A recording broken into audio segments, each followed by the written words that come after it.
Alhamdulillah, Alhamdulillahi Rabbil Alamin. La louange est à Dieu, Seigneur des univers. Wa ashhadu an la ilaha illallahu waliyus salihin. Et j'atteste qu'il n'y a aucune divinité à part Dieu, tuteur des vertueux. Wa ashhadu anna sayyidana wa habibana wa maulana Muhammadan Rasulullah as-sadiqul amin. Et j'atteste que notre maître et bien-aimé Muhammad est l'envoyé de Dieu, sincère et véridique. Sayyidi, Amir al-Anbiya, maître, émir des prophètes, sallallahu alayka adada nujum as-sama, que les prières de Dieu soient pour toi au nombre des étoiles du ciel, wa rimari sahra, et au nombre des sables du désert, wa awladi Adama wa Hawa, et au nombre de la descendance d'Adam et Ève. Amma ba'd, après ceci, ayyuha al-ikhwatu wal-akhawatu fil islam, mes frères, mes sœurs en islam, Ahbab al-Habib Muhammadin al-Mustafa, très cher ou bien-aimé Muhammad al-Mustafa, alayhi afdalus salati wa azka salam, pour lequel on demande les meilleures prières et les hautes salutations. Je vais vous parler, mes frères et mes sœurs, aujourd'hui, à propos de Yawm al-Qiyamah, le jour de la résurrection. Peut-être vous allez vous poser la question, pourquoi exactement ce thème aujourd'hui? La réponse, on est à la fin d'une année scolaire. La semaine prochaine est la dernière. Après la semaine dernière, il y aura les vacances. Donc, et normalement, il y a aussi certains élèves qui vont passer certains examens d'oral après la semaine prochaine. Et après tout cela, il y aura les résultats qui seront donnés, par exemple les résultats du bac, qui seront donnés la semaine prochaine. Ces trois points, normalement, rappellent le jour de la résurrection. Le croyant, mes frères et mes sœurs, doit être attentif à ce qui se passe autour de lui. Tout ce qui se passe autour de nous est fait d'une manière à nous rappeler, telle manière à nous rappeler le jour de la résurrection, à nous rappeler la mort, à nous rappeler Dieu subhanahu wa ta'ala. Il est inconvenable de vivre dans ce monde, mais sans jamais se rappeler du jour de la résurrection, sans jamais se rappeler de la mort et de ce qui nous attend. Pourquoi ces trois points rappellent le jour de la résurrection? La fin de toute chose rappelle notre propre fin, rappelle aux croyants sa propre fin, rappelle aux croyants la fin du monde. Donc chaque fois qu'on voit la fin d'une chose, normalement on doit se rappeler de la fin, avec un grand F.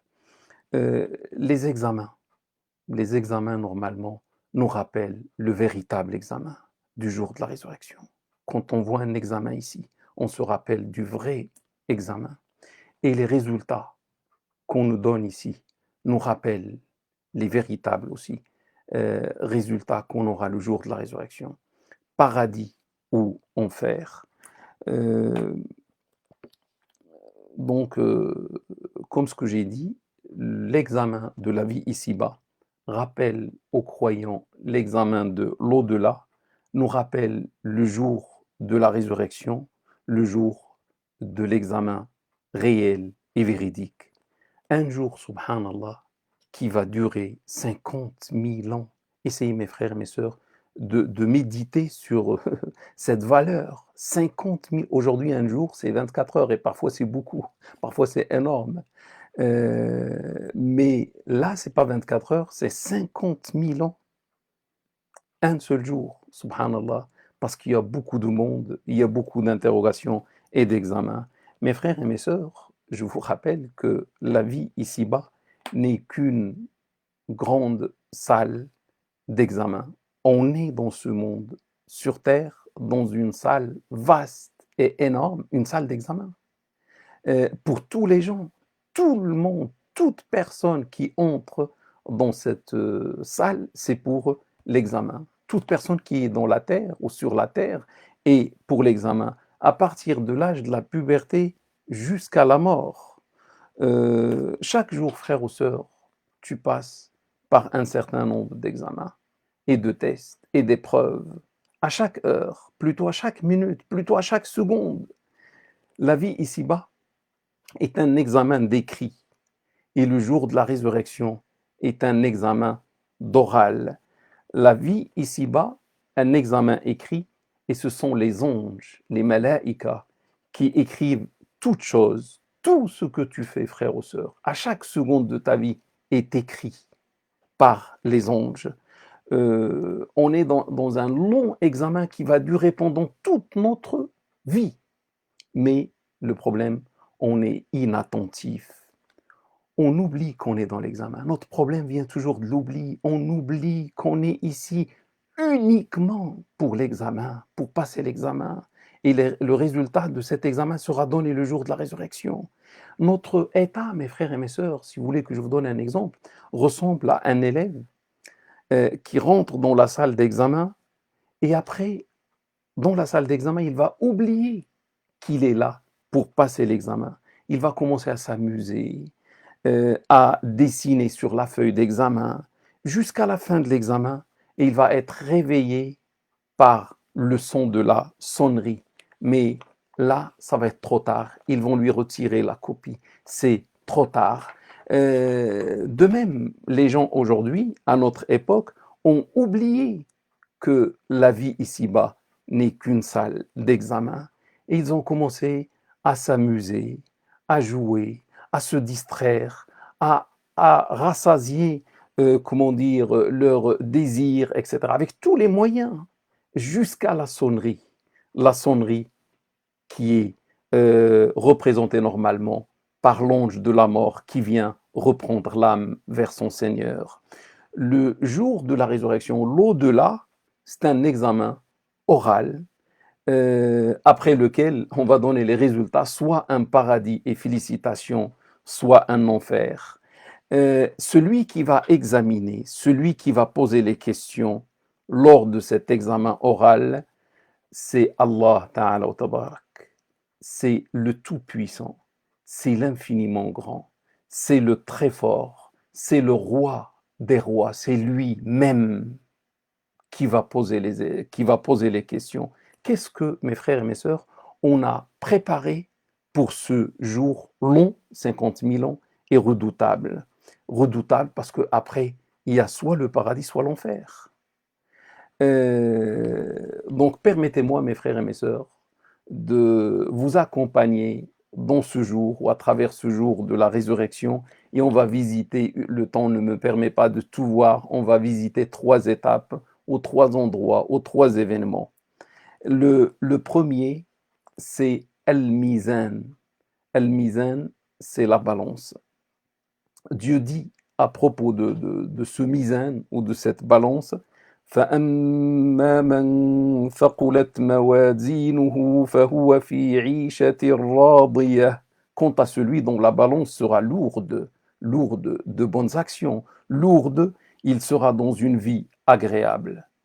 وأما من خفت موازينه فأمه هاوية.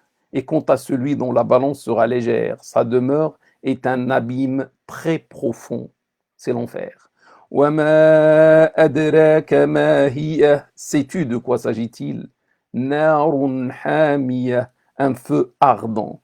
Mon frère ou ma sœur, imagine-toi ramené de force par les anges vers la balance. Et tu vas voir finalement ta balance.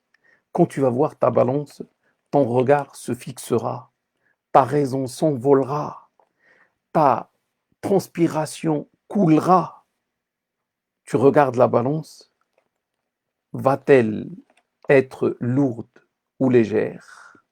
Est-ce que ce sont tes bonnes actions qui vont l'emporter ou est-ce que ce sont les mauvaises qui vont l'emporter? Imagine-toi, frère ou sœur, devant la balance. Ton cœur va battre très très très fort.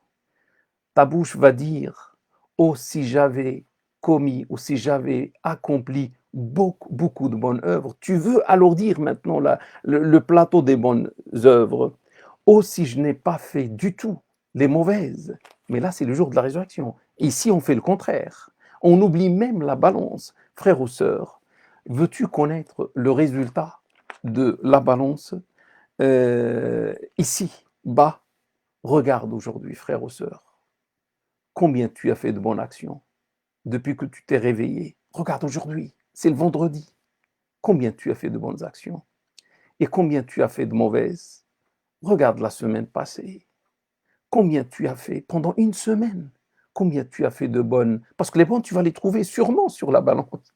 Et les mauvaises aussi, tu vas les trouver sûrement sur la balance. Regarde le mois dernier. Combien tu as fait de bonnes et de mauvaises. Regarde l'année passée. Combien tu as fait de bonnes et mauvaises. Mais regarde la vie. Tu as 40 ans, 20 ans, 60 ans, 70 ans, plus, moins. Combien de bonnes actions tu as fait et combien de mauvaises. Et là, tu vas voir, est-ce que tu fais partie de ceux qui font les bonnes et leur balance va être lourde, ou ceux qui font les mauvaises et leur balance sera légère. Mon frère ou ma sœur, avant de quitter cet endroit, la balance, je te dis, tu es toujours dans la vie ici-bas. Alhamdoulilah, on n'est pas là-bas, on est toujours ici. Mais dis-moi, qu'est-ce qui t'empêche de faire beaucoup de bonnes actions pour que tu sois fier de toi-même le jour où tu vas passer devant la véritable balance? Qui te pousse à faire les mauvaises? S'il te plaît, devant chaque mauvaise action, avant de la faire, rappelle-toi de la balance. Rappelle-toi que cette mauvaise va alourdir négativement ta balance le jour de la résurrection. Frères ou sœurs, si tu veux éviter le danger potentiel de la balance le jour de la résurrection, essaie d'avoir dans cette vie ici-bas une balance divine, une balance religieuse, avant de faire quoi que ce soit dans cette vie ici-bas, avant de faire un acte, pèse-le sur la balance de l'islam, la balance de Dieu subhanahu wa ta'ala. Est-il haram ou est-il halal? Notre maître Omar, que Dieu soit satisfait de lui, disait Hasibu anfusakum qabla an tuhasabu, jugez-vous par vous-même avant que vous soyez jugés, ça veut dire par Dieu subhanahu wa ta'ala. Wazinu a'malakum qabla an tuzan, et pesez vos actions, ça veut dire ici, avant qu'elles soient pesées par Allah ta'ala wa tabarak. Et je passe au deuxième point, ou bien deuxième endroit du jour de la résurrection. Et les événements du jour de la résurrection sont très, très, très, très nombreux. Mais la hawla wa la quwwata illa billah. On oublie ça. On ne pense même pas à ça, alors que c'est la vérité. Dieu a parlé dans plusieurs versets coraniques du jour de la résurrection, a parlé dans plusieurs versets coraniques du danger du jour de la résurrection. Le prophète sallallahu alayhi wa sallam a fait la même chose. Et malgré ça, qui aujourd'hui pense au jour de la résurrection? Qui pense à la balance? Qui pense à ce que je vais dire par la suite? Sont rares ceux qui pensent à cela. Que Dieu augmente notre foi. Le deuxième endroit, c'est l'interrogation, c'est l'examen, c'est le jugement. Dans ce lieu-là, où les gens vont passer l'examen, tu vas voir que les gens sont effrayés, soumis, humiliés. À leur tête, il y a les prophètes, les vertueux, mais tout le monde est assis sur ses genoux, même pas debout. Et les anges les entourent par rangées successives. D'après ce qu'ont dit les versets coraniques, tout le monde attend. Tout le monde attend le jugement. Tout le monde va passer un par un devant Dieu subhanahu wa ta'ala. Dieu dit dans un verset coranique, فَوَرَبِّكَ لَنَسْأَلَنَّهُمْ أَجْمَعِينَ عَمَّا كَانُوا يَعْمَلُونَ. Par ton Seigneur, nous allons tous les interroger à propos de ce qu'ils faisaient. C'est Allah qui est en train de parler. C'est un verset coranique. Il va me juger, il va te juger, il va juger tout le monde de ce qu'il a fait. Seulement, ici, on vit comme il n'y aura jamais la mort et comme s'il n'y aura jamais un jugement. Et Allah va commencer même par les prophètes. يوم يجمع الله الرسل فيقول ماذا أجبتم Le jour où Dieu rassemblera les messagers et dira, que vous a-t-on répondu? قالوا لا علم لنا إنك أنت علام الغيوب. Ils ont dit, nous n'avons aucun savoir. C'est toi par excellence le parfait sachant des mondes inconnus. Si, mes frères et mes sœurs, les prophètes, devant l'interrogation divine, ne sauront pas la réponse, ne connaîtront pas la réponse, que dire de nous? Les messagers ne vont pas savoir répondre, que dire de nous? Et voici les anges, avec des corps géants, forts, durs, qui commencent à prendre les gens un par un. Vers où? Vers le Tout-Puissant, vers le Très Fort, vers l'infiniment grand, vers Allah. Tu seras seul devant Dieu subhanahu wa ta'ala.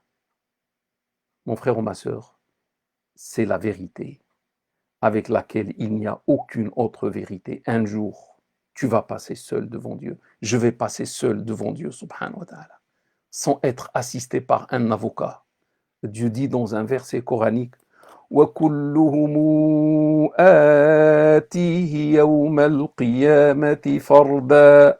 Le jour de la résurrection, chacun d'eux se présentera seul à lui, à Allah Ta'ala wa Tabarak. Et voici ton tour qui est arrivé.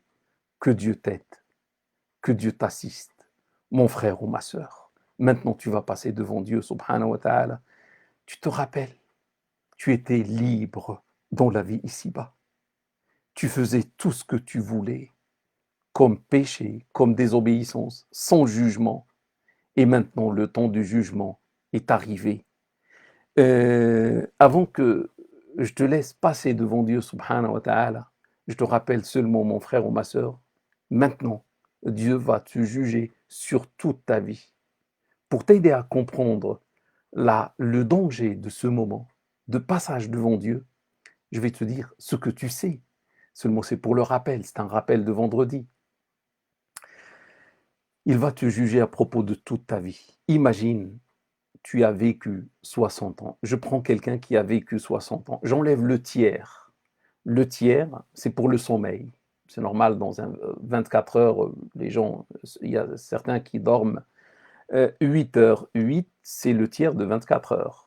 Donc, si j'enlève le tiers, j'enlève 20 ans de sommeil, subhanallah. Il reste 40 ans. Mais 40 ans, Dieu va te poser des questions sur les 40 ans. Je fais un petit calcul. Je prends 40 années fois 365 jours fois 24 heures fois 3600 secondes. Parce que Dieu va te poser la question sur chaque seconde, à chaque seconde. Si on réfléchit, on fait un acte. À chaque seconde, on a une pensée. On fait telle ou telle chose, on fait tel ou tel choix à chaque seconde. Et Dieu va nous poser la question sur chaque seconde de notre vie. Vous savez, c'est combien le résultat? 1 milliard de questions. 1 milliard 261 millions. Imagine, Allah, s'il nous pose seulement 100 questions, c'est grave. Là, c'est 1 milliard 261 millions. Et c'est pour ça, le jour de la résurrection est long. Pour poser ce nombre de questions à toute l'humanité, depuis Adam jusqu'au jour de la résurrection, des milliards de milliards de milliards d'êtres humains. Et pour chacun, il y a 1 milliard de questions. C'est normal que le jour de la résurrection va faire 50 000 ans, mais il va te poser parmi ces questions des questions sur tes biens, sur ta science, sur la prière, sur le jeûne, sur la zakat, sur tout ce que tu as fait. Bon, en tout cas, voici ton tour, mon frère ou ma sœur. Beaucoup de fois, on a pensé peut-être à ce jour de la résurrection, à ce jour où on va passer devant Dieu, mais c'est chose faite maintenant. Tu vas passer devant Dieu, subhanahu wa ta'ala. Tu sais qu'est-ce qui va se passer? Seulement, les muscles vont trembler. La raison va s'absenter. Tu passes devant Dieu. En ces moments-là, en ces instants-là, tu vas t'arrêter, imagine, devant Dieu, devant Allah, devant le Créateur des cieux et de la terre. C'est Allah même qui va t'interroger, mais sans voile. Il n'y aura pas un voile. Et son traducteur, unanimement authentique, rapporté par Bukhari et Muslim. As-tu, frère ou sœur, préparer une réponse à cette question qui se trouve dans un verset coranique. يا أيها الإنسان ما غرك بربك الكريم. Ô être humain, qu'est-ce qui t'a induit en erreur au sujet de ton généreux Seigneur? Ô être humain, qu'est-ce qui t'a induit en erreur au sujet de ton généreux Seigneur? Ton cœur va se remplir de crainte et de peur. Tu vas oublier ton père, tu vas oublier ta maman, tu vas oublier tes frères et tes sœurs, tu vas oublier ton conjoint, ton mari, ta femme, tes enfants. Que Dieu soit de ton côté, frère ou sœur. Les anges t'entourent, tu es entre les mains de Dieu. Pour le jugement, il va juger ta vie. Il va te dire, ô fils d'Adam, ton cœur va battre fort quand tu vas entendre cela. Ton corps va trembler dans sa totalité. Te voici incapable de tenir debout sur tes deux pieds. Et se concrétisera la parole de Dieu, subhanahu wa ta'ala. فَمَنْ يَعْمَلْ مِثْقَالَ ذَرَّةٍ خَيْرًا يَرَهُ وَمَنْ يَعْمَلْ مِثْقَالَ ذَرَّةٍ شَرًّا يَرَهُ. Celui qui fait le poids d'un atome dans le domaine du bien le verra. Et celui qui fait le poids d'un atome dans le domaine du mal et du péché le verra devant Dieu, subhanahu wa ta'ala. Combien d'actions abominables que tu as accomplies et que tu as oubliées, mais tu te rappelles d'elles le jour de la résurrection devant Dieu. Tu la trouves devant toi le jour de la résurrection. Tu vas avoir honte de toi-même et il y aura le regret, mais le regret qui ne servira à rien. Le verset coranique dit وَوَجَدُوا مَا عَمِلُوا حَاضِرًا وَلَا يَظْلِمُ رَبُّكَ أَحَدًا. Et ils trouvèrent présent tout ce qu'ils ont fait, et ton Seigneur ne fait d'injustice à personne. Ils trouvèrent présent devant eux tout ce qu'ils ont fait. Imagine, regarde derrière toi et regarde tout ce que tu as fait. La ilaha illallah. Et tu seras saisi par la honte, par la pudeur. Et Dieu va te dire, ô mon serviteur, ya abdi, combien c'est fort ce mot venant de Allah, ô mon serviteur, ya abdi. N'as-tu pas honte ou n'avais-tu pas honte de moi quand tu commettais le haram, les péchés, les désobéissances devant moi, en ma présence? Tu vas souhaiter que la terre t'avale au lieu que tu entendes ces paroles venant de Allah, au lieu d'entendre ces reproches, ces réprimandes venant de Allah Ta'ala wa Tabarak. Il y a celui, mes frères et mes sœurs, qui va souhaiter entrer en enfer carrément, au lieu d'entendre les reproches de Dieu le Tout-Puissant. Il vaut mieux être en enfer pour lui. Il préfère l'enfer que être face à face avec Dieu et entendre ses reproches. Ya abdi, ô mon serviteur, n'étais-je pas surveillant sur tes yeux quand tu regardais avec ses yeux le haram, quand tu regardais l'illicite? Est-ce que je n'étais pas avec toi? Est-ce que je ne voyais pas tes yeux? Tu vois comment tu as fait de cette grâce, de ce bienfait que je t'ai accordé? Ô mon serviteur, n'étais-je pas surveillant sur tes oreilles quand tu écoutais le haram, etc. Ô mon serviteur, ne t'ai-je pas honoré? Ne t'ai-je pas marié? Ne t'ai-je pas donné des biens? Ne t'ai-je pas donné des enfants? Ô mon serviteur, ne t'ai-je pas accordé la jeunesse? Qu'est-ce que tu en as fait? Ça veut dire de ta jeunesse. Ne t'ai-je pas allongé la vie ou prolongé la vie? Qu'est-ce que tu as fait de ta vie? Ne t'ai-je pas donné beaucoup de biens? D'où tu as gagné? Comment tu as gagné des biens? Et dans quel domaine tu les as dépensés? Ne t'ai-je pas honoré par la science? Qu'est-ce que tu en as fait? Est-ce que tu as mis en pratique ta science? Est-ce que tu as fait tout ce que tu as appris? et Allah va continuer à te rappeler ses grâces et tes désobéissances, ses bienfaits et tes péchés.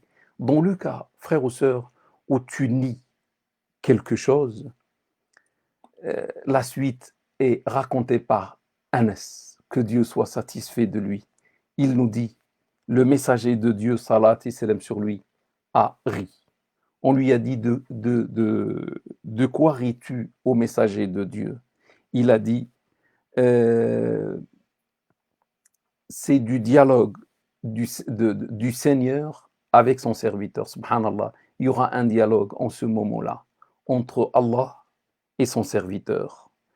Le serviteur, d'après le prophète sallam, va dire au Seigneur, ne m'as-tu pas protégé de l'injustice? Dieu va lui dire, si, il n'y a pas d'injustice aujourd'hui. Et il va dire, je n'accepte qu'un témoin de moi-même, un témoin propre à moi. Ça veut dire, je n'accepte pas d'autres témoins, je n'accepte pas les anges ou les écrits ou autres, ou les gens, je n'accepte que moi-même comme témoin. Et Dieu va lui dire ce verset coranique. Kafa bi nafsika al-yawma alayka hasiba. Ton propre témoignage est suffisant pour toi aujourd'hui. Ça veut dire tu vas témoigner pour toi-même ou contre toi-même. Le prophète me dit et on va fermer sa bouche. Donc il y aura comment dire, la bouche qui va être fermée et on va dire à ses organes de prendre la parole. On va dire à ses organes de parler et subhanallah, les organes, la main et le reste, les pieds, tous les organes vont commencer à parler et à témoigner contre lui. Et après, une fois le témoignage prend fin, on laisse la parole à ce monsieur. Il peut parler de nouveau et il va dire soyez éloignés et soyez perdants. Il va parler avec ses propres organes parce qu'il a vu les organes, la main, les yeux, les oreilles. Tout le monde a témoigné contre lui. Alors que c'est son propre corps. Il va leur dire soyez éloignés, soyez perdants. C'était pour vous que je luttais. Rapporté par l'imam Muslim. Après la fin du jugement, mes frères et mes sœurs, soit que Dieu va dire cette phrase ô mon serviteur, je, je n'ai pas dévoilé tes défauts, tes secrets dans la vie ici-bas, et aujourd'hui, je te pardonne ce que tu as fait, prenez-le vers le paradis. Et ton cœur va s'envoler de joie, va s'envoler de bonheur. Ou bien, il va dire aux anges, prenez ce mauvais serviteur, enchaînez-le, faroulou, thumma al-jahima sallouh, faites-le entrer dans la GN, et là, tu auras perdu une lourde perte ou une perte évidente, tout simplement, mon frère ou ma sœur, parce qu'on était inattentif dans cette vie ici-bas, on était distrait dans cette vie ici-bas.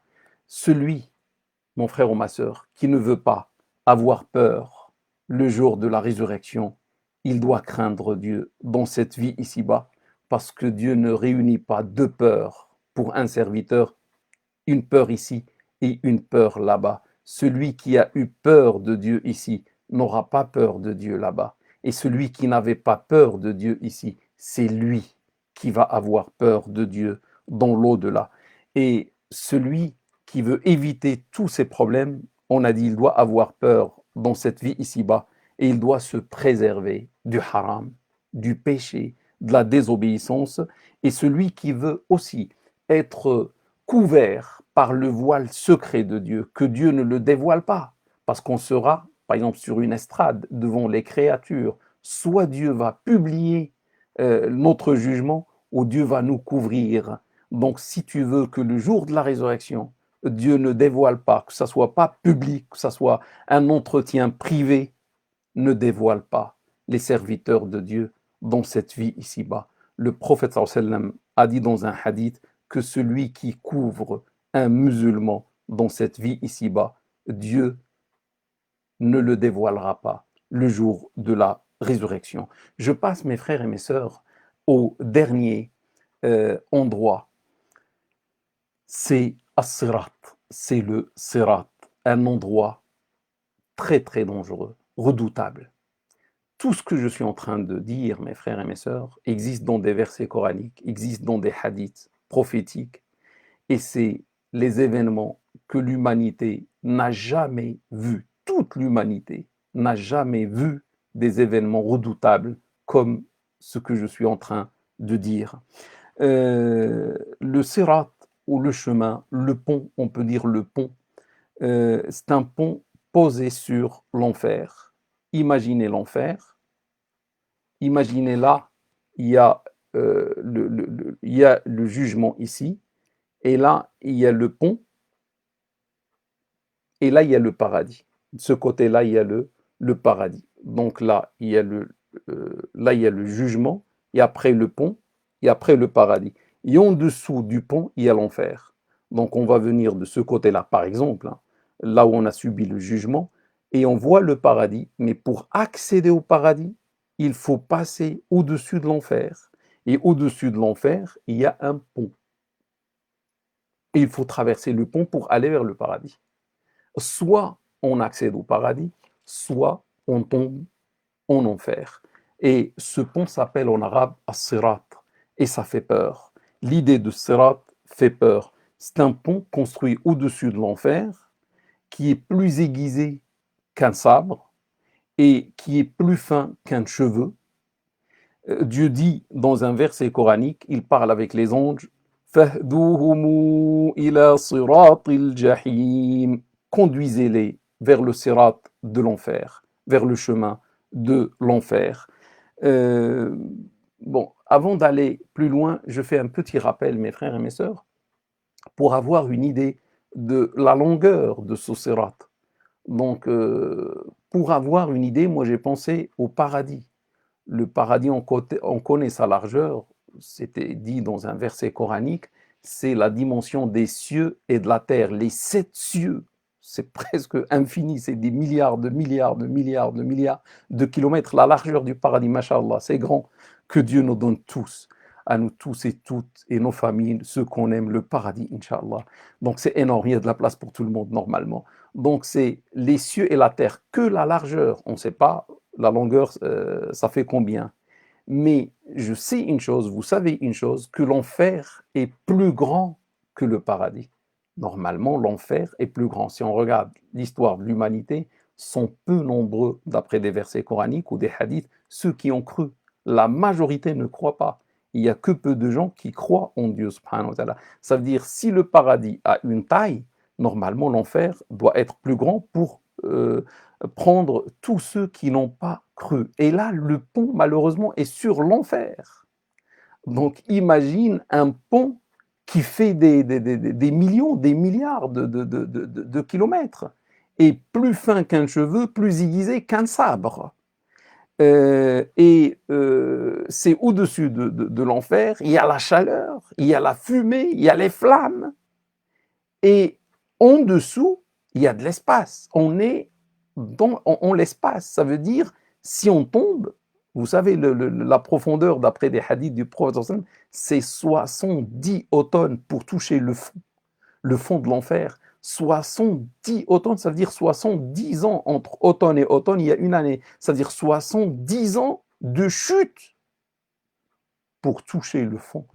Que Dieu nous préserve. Et que Dieu préserve tous les musulmans et les musulmanes pour toucher le fond de l'enfer. Et la chute, c'est dans les flammes. C'est-à-dire la personne va être rôtie avant même de toucher le fond. Ça, c'est la situation. Gloire et pureté à Dieu qui a imaginé tout ça. La ilaha illallah. Mon frère ou ma sœur, te voici arrivé au Sirat, au pont. T'as vu la noirceur de l'enfer qui se trouve en dessous de lui, en dessous de lui. Tu as entendu le bruit de l'enfer, de ses flammes, sa colère. Des versets coraniques parlent carrément de la colère, des cris de l'enfer, de colère ce jour-ci. Et tu ressens la chaleur excessive des flammes. Je ne sais pas, est-ce que dans ta vie, un jour, tu t'es rapproché d'un pont où il y a beaucoup de feu? Avant même d'arriver au feu, à 1 mètre, 2, 3, tu sens la chaleur et tu ne peux pas avancer encore. Là, tu vas avancer jusqu'au bord de l'enfer pour commencer à marcher sur le sirat. Ton cœur est effrayé, ta raison s'envole, tu veux reculer en arrière, tu veux reculer, tu veux rebrousser chemin. Des anges durs, forts, géants te grondent et te demandent d'avancer, te demandent de marcher sur le sirat, malgré la faiblesse de ton état, malgré la panique de ton cœur, malgré que ton pied tremble, alors que tu es chargé, le dos alourdi. Tu sais de quoi le dos sera alourdi ce jour-ci? C'est par les péchés, les désobéissances. Nos péchés qu'on fait aujourd'hui avec joie, les péchés seront transformés en matière, seront matérialisés. Ça va devenir de la matière qu'on va mettre sur notre dos. Et avec cette matière, ces péchés sur le dos, on doit avancer sur le sirat. Et tu vas sentir, frère ou sœur, que tu ne peux pas marcher sur le sol. Le sol, tu vois le sol, un sol ordinaire, tu ne peux pas marcher parce qu'il y a beaucoup de poids sur le dos. Tu es en déséquilibre, tu ne peux pas marcher sur un sol normal. Que dire d'avancer sur un sirat plus fin qu'un cheveu, plus aiguisé qu'un sabre, et en dessous de lui, c'est l'espace vide, c'est l'enfer, des flammes et des flammes, et la noirceur des flammes, et les cris, et le bruit des flammes, subhanallah.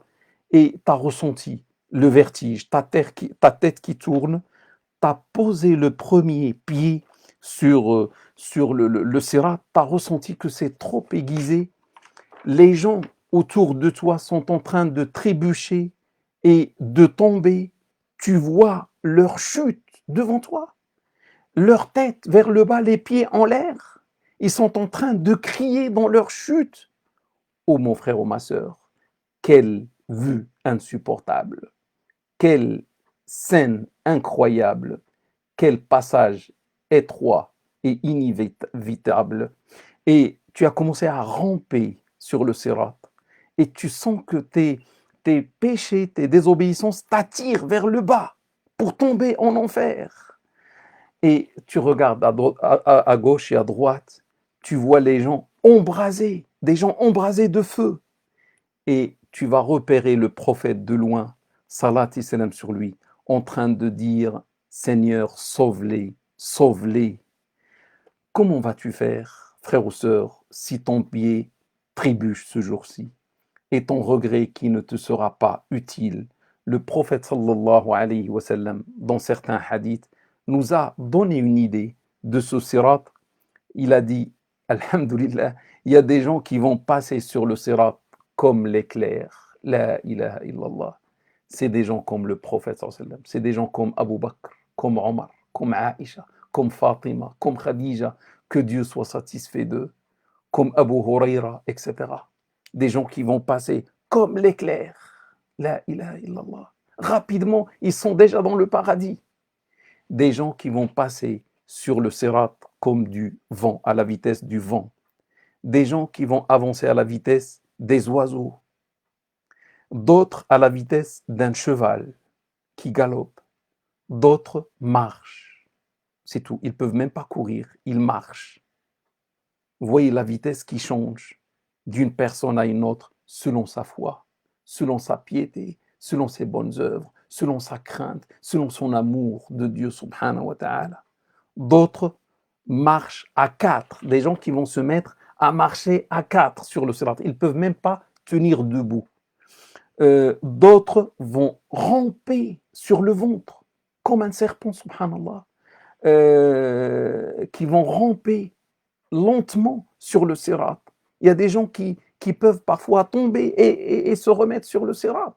Des gens qui seront embrasés par le feu et après ils vont, éteindre le feu et avancer. Et à côté des gens, il y a des crochets en fer qui font des allers et des retours, qui soit poussent les gens à tomber ou tirent les gens, des crochets comme ça, qui tirent les gens à tomber vers l'enfer. C'est une scène effrayante redoutable, la ilaha illallah. Mes frères et mes sœurs, celui qui veut être sauvé le jour de la résurrection sur le Sirat, lorsqu'il va arriver au Sirat, je lui dis, tu dois, frère ou sœur, suivre le droit chemin de Dieu dans cette vie ici-bas. Reste sur le droit chemin. Ne t'éloigne pas du droit chemin. Ne t'éloigne pas du Sirat. Ihdina sirat al-mustaqim, guide-nous vers le Sirat droit. Parce que chaque fois ici-bas, chaque fois on s'éloigne du Sirat, c'est une chute là-bas. Celui, mes frères et mes sœurs, et bien sûr celui qui reste sur le droit chemin ici, n'aura aucune peur là-bas. Celui qui va rétrécir pour lui le chemin dans cette vie ici-bas, celui qui va rétrécir pour lui le sirat ici-bas, Dieu va lui élargir le sirat dans l'au-delà. Le sirat ne sera plus un cheveu, ça va être, je ne sais pas, 1 mètre, 2 mètres, 3 mètres, ça va être même plus large que ça. Parce que la personne dans cette vie ici-bas a rétréci pour elle-même le sirat. Et celui qui va élargir le sirat pour lui-même dans cette vie ici-bas, il va toucher à tout. Il va faire tout. Il va profiter de sa jeunesse, il va, comme ce qu'on dit, il va profiter de sa vie pour rassasier ses désirs et il va faire tous les plaisirs dans le haram et dans les interdits. Dieu va lui rétrécir le sirat, le pont au-dessus de l'enfer. Et sache, frères ou sœurs, que chaque chute que tu chutes ici, c'est-à-dire quand tu commets un péché, une désobéissance, c'est une chute ici. Elle sera représentée là-bas par une chute sur le sirat. Il y a des gens qui vont chuter, qui vont se remettre sur le sirat. Des gens qui vont chuter, qui vont carrément tomber en enfer. Ils ne reviennent plus au sirat. Et chaque fois, frères ou sœurs, où tu ouvres une porte ici, une porte de l'enfer, du haram, du péché que certains aiment et trouvent agréable, c'est une porte de l'enfer qui s'ouvre là-bas. Et aussi, sache, frères ou sœurs, que ta vitesse, le jour de la résurrection, selon laquelle tu vas traverser le sirat, c'est exactement la vitesse ici-bas selon laquelle tu réponds aux appels de Dieu subhanahu wa ta'ala. Donc tu connais les prescriptions, tu connais les obligations que Dieu t'a demandé de faire. Quelle est ta vitesse ici à répondre à Dieu subhanahu wa ta'ala? Si tu réponds en vitesse ici, sache que tu vas traverser rapidement le sirat.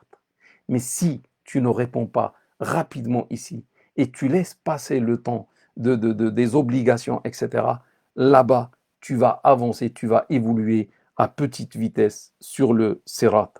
Là, mes frères et mes sœurs, avant de finir, je vous dis que tout ce que je viens de dire dans ce cours, dans ce rappel, lorsqu'on est croyant, pieux, vertueux, on ne sera pas inquiété du tout. N'ayez aucune peur. Dieu va dire aux vertueux, aux pieux, n'ayez aucune peur. Donc les croyants vertueux, vertueuses, n'auront aucune peur, aucun chagrin, aucune peine. Ils vont passer avec réussite toutes les étapes grâce à Dieu subhanahu wa ta'ala.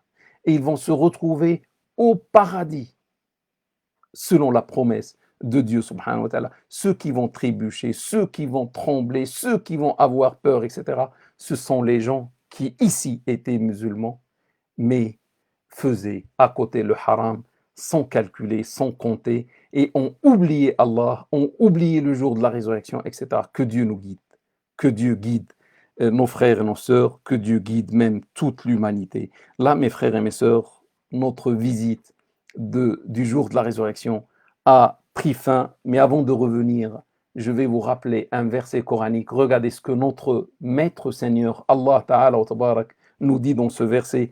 فلا تغرنكم الحياة الدنيا ولا يغرنكم بالله الغرور. Ne soyez surtout point séduits par la vie ici-bas. Et ne soyez surtout point séduits au nom de la clémence de votre Seigneur par le grand séducteur. Le grand séducteur, c'est le diable, c'est Ash-Shaytan. J'espère, mes frères et mes sœurs, que cette visite du jour de la résurrection nous aide à nous éveiller, à, comment dire, à nous préparer par les bonnes actions et en nous éloignant des mauvaises pour aborder le jour de la résurrection sans avoir peur et sans avoir de chagrin, etc. Que Dieu nous aide. Parce que je trouve, mes frères et mes sœurs, qu'un jour aussi redoutable que le jour de la résurrection, qui attend l'humanité, et les gens ne se méfient pas, les gens ne se soucient pas, les gens ne se rappellent pas. Et même lorsqu'on veut leur parler de ce jour-ci, ils ne veulent même pas entendre, alors qu'on est musulman. Ils disent, on ne veut pas avoir peur. On ne veut pas avoir peur, ça veut dire on veut rester dans le haram. Que Dieu nous aide, mes frères et mes sœurs, à revenir vers lui, à revenir vers le droit chemin. Que Dieu nous aide que Dieu raffermisse nos pas sur le droit chemin. Ici-bas, on demande à Allah de remplir notre cœur par son amour, l'amour de son livre, l'amour de son prophète, l'amour des gens vertueux. Que Dieu nous guide, Inch'Allah, vers le chemin qui mène vers le paradis. Que Dieu nous préserve de tout mal. Que Dieu augmente notre foi. Que Dieu augmente la piété de nos cœurs. Et que Dieu, grâce à sa miséricorde, nous fasse, Inch'Allah, entrer ensemble vers le paradis. وصلى الله وسلم وبارك على سيدنا وحبيبنا ومولانا محمد صلى الله عليه وسلم وعلى آله وأصحابه أجمعين. سبحانك اللهم وبحمدك، نشهد أن لا إله إلا أنت، نستغفرك ونتوب إليك. سبحان ربك رب العزة عما يصفون وسلام على المرسلين والحمد لله رب العالمين. والسلام عليكم ورحمة الله تعالى وبركاته.